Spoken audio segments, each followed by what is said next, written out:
I've got the Grumman dropped off with the metal polisher. Let me show you what he's working on right now. This is an old Airstream, similar construction but smaller material. So the goal is, if we can get this sucker looking kind of like this. Let me show you a little section here. How nice and polished it is. Looks like it comes out pretty good, so that's what we're hoping for. Let's see. All right, guys, it has been far too long since you've seen this Grumman. Let me show you the current status of it. I did have to take it back from the polisher before it was completed because it was grossly overdue. Now it is shiny enough to where you can see the ghetto-ness of my yard. This was supposed to be done in a couple of weeks. I was thinking 3 weeks. It has been 13 and it is not completed. So the polisher is working on it at the shop over here, and I am helping, unfortunately. I was not planning on doing much of the work myself, but sadly that's just not how it turned out. And this happens sometimes when you're dealing with subs on a project. This is the side that most people are going to see, obviously, because of the bar. And so we're taking a little bit of extra time on it. We are able to get it to a nice polish. This is after doing a couple wheels. I mean, you can see it's got quite a shine to it. It's just very slow, very, very, very slow. So he's going to be finishing this up a little bit later today. I'm still working up here. The polisher separated his shoulder. That was one of the biggest issues, so he's in a sling. So anything below here is pretty easy to do, but anything above, he's kind of got like an awkward angle that he can work at. So not much he can do there. So I'm probably going to have to handle everything above this level. But just wanted to show you guys how it's looking right now, and now I will get back to work on it and get this thing knocked out. Here's how it's looking so far. It's getting there. This side's still done. That's how it looks. Let me show you the other side here. Got this little contraption set up to climb around and get the top here. It's getting there. Slowly but surely. Emphasis on the slowly. But we're aiming to have this thing done tonight. Let me sneak a peek of my polisher over here.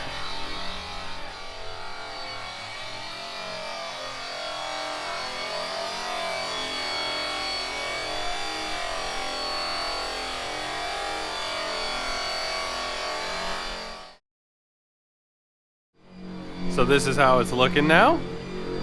It is certainly getting there. Here's poor Richard, just slaving away.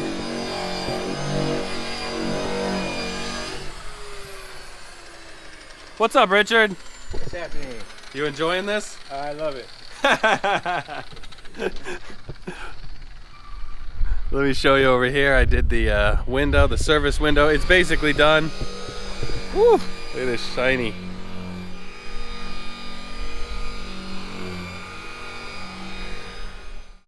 Alright guys, I want to show you a OSHA approved method of repair on this old sander here. This is an old Rockwell unit, and the switch broke. Here's the old switch. This is $45 on eBay, is the only one I could find, and we need this thing done, well, 12 weeks ago. So I took this bottom portion that had the switch in it from a super cheap grinder that we had over here, and I swapped it out, but I had to use some spacers to make it work. So it's a little bit ghetto. I call it shocky. I told the polisher there to make sure he's wearing gloves while using it because it likes to shoot out some little sparks here. Check this out. Maybe I should name it Sparky until it actually shocks us. But anything to get this job done. Alright guys, we're calling it quits on the polishing. I've done the hand polish, the final portion on this top. I haven't hand polished the bottom, but this is how she's looking. And then let me show you the other side. Same thing. Most of the hand polishing has been done over here, but not in the front or a lot of these little pieces. But I'll get to that in the morning. Metal polishing is the worst job I've ever had. I had no intention on polishing this. The only reason I even polished those little bits and pieces were just to see how bad it was, so that I would have an idea when I took it to the metal polisher. I'm not happy that I ended up getting roped into helping him polish it, but it had to be done. We had a tight timeline. Everything had taken too long already, so it is what it is. It's done now, and I never want to polish any metal ever again. I don't mind little stuff, I guess. Anything that I can do on my bench grinder is fine. This big stuff is terrible. It's terrible. It's terrible. All right, on to the next part. All right, I've got it out here in the sun, and I gotta tell you, I'm very happy with it. I still haven't had a chance to polish the bottom, but like I said, this top portion is all done. You can see it's quite shiny. It's got a real cool look to it. You know, it's not exactly like those Airstreams where they've got the really finished aluminum. It's a little bit more like an old airplane that's been a little bit beat up. It's kind of cool. So there we have it. I still haven't put in the door or the window, obviously. I haven't finished the final polish, but very pleased. Here's how the door is looking. I think it came out really sharp. And then I showed you this yesterday or the other day, I think. But the service window, it got a little bit of rain on it, but boy, it is really nice. So it's gonna be sharp when I put it all together. It'll really make the biggest difference when it's got all the glass, the rubber molding, lights, stuff like that. All right guys, back in episode 2, I think, I tried polishing this piece. And this piece took, I think, 2.5 hours to get it to where it's at here, of sanding and polishing and sanding and polishing and sanding and polishing. I have learned so much more, and I've gotten some new tools after working with Richard these last 6 days or so. And so what I'd like to do is use my new know-how to see how fast I can fix this and make it match the rest of the vehicle. I also have these pieces of raw aluminum that go on the back just above the bumper, and I'll do those now and show you guys what I've learned. So this is a sisal wheel. I did not know that these existed when I started with this, but Richard, the polisher, just raves about them, and it's a really tightly wound, or tightly stitched rather, buffing wheel with some really tight, almost like rope or twine on the inside. And it's really good for the initial rough polishing, and it brings it down to a point where you don't really need a sander for most of it. So a lot of it we had to sand just because of the sand blasting, but a lot of it we didn't have to sand. We were able to just use the sisal wheel.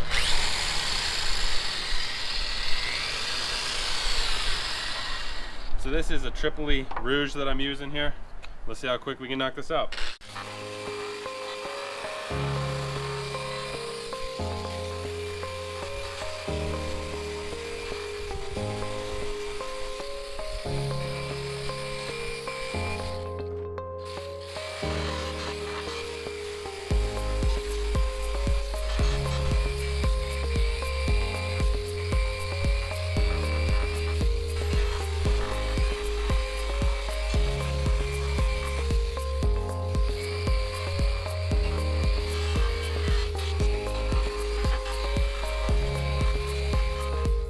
Switched out the sisal wheel for just a regular stitched buffing pad.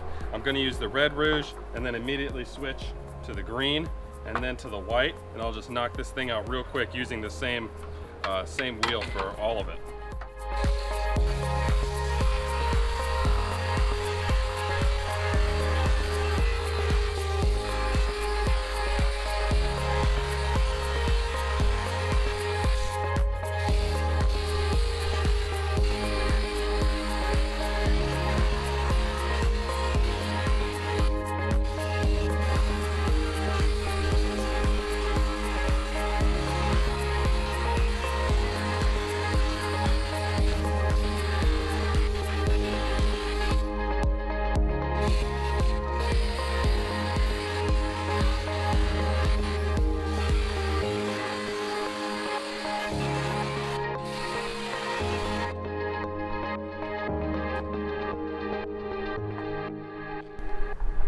Alright, now I have just a regular cotton buffing wheel, and then I have, let's see, what is this? The Zypher metal polish. I'm going to give it a light polishing, and then I'll hand polish from there.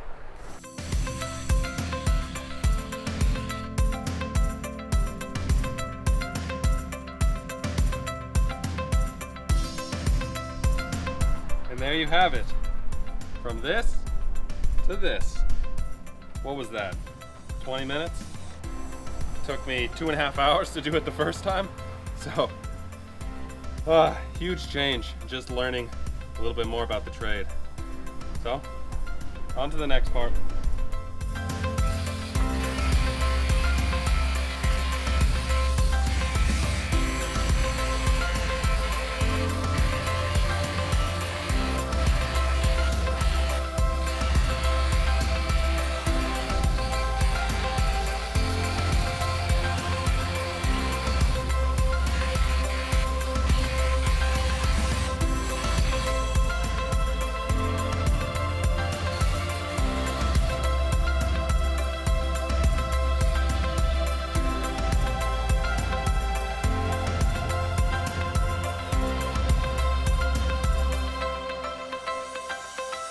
All right, I've got that upper grill portion on there. I think it looks great.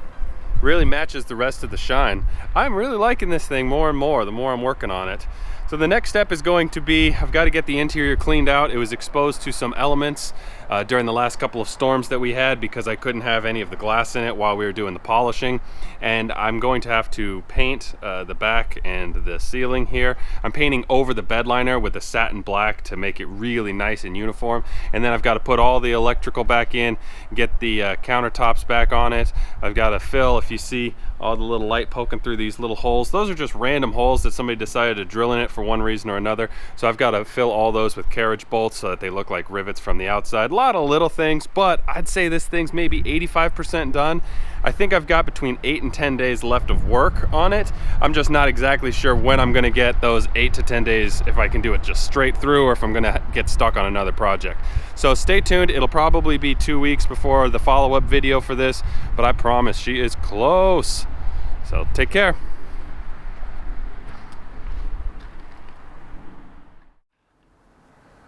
So I was editing this video with my lead editor here, and it became obvious that this was very frustrating. This whole polishing fiasco was just miserable from beginning to end. But I couldn't have done it without the help of Richard, and he did really, really good work. And that poor guy was working on it with a separated shoulder. He had a guy quit on him.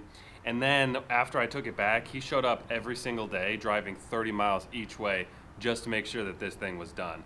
So he really is a man of his word. Couldn't have been happier with the way that it turned out. Just wish that we wouldn't have had so many problems along the way. But hey, that happens with a lot of these jobs, right? Right. Take care.